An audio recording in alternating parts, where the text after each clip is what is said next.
আজির ভিডিওରେ ଆମେ ଜାଣିବା ପିଏମ୍ କିଷାନ ଯୋଜନାର ଯେନ୍ 20 ନମ୍ବର ଇନଷ୍ଟଲମେଣ୍ଟଟା ଆସିବାର ଥିଲା ସେଟା ଅଲରେଡି ଡେଟଟା କନଫର୍ମ ହେଇଗଲାନେ।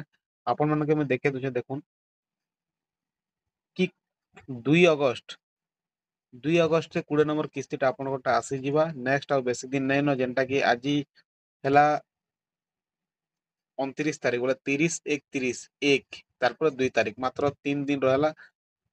3 ଦିନ ପରେ ଆପଣଙ୍କଟା ପଡିଯିବା ପିଏମ୍ କିଷାନ ଯୋଜନାଟା ଦେଖୁନ୍ ଅପଡେଟ ହେଇ ସାରିଲାନ ଅଲରେଡି।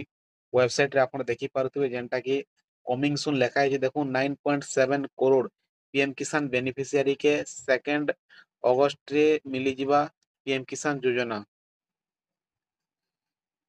एक्चुअली चाषी मनकर पूरा अपेक्षा थिला, बहुत अपेक्षा थिला एटा केबे पड़वा जेनटा फाइनली आज डेट डिक्लेयर ही सारी छी जेनटा कि अगस्त 2 तारिख दिन पड़ी जिवा पीएम किसान योजनार पैसाटा प्रत्येक चाषी मनकर अकाउंट के आसबा 2000 टंका लेखा जेनटा कि पूरा डेटटा कन्फर्म ही सारी छी अगस्त 2 तारिख दिन। धन्यवाद।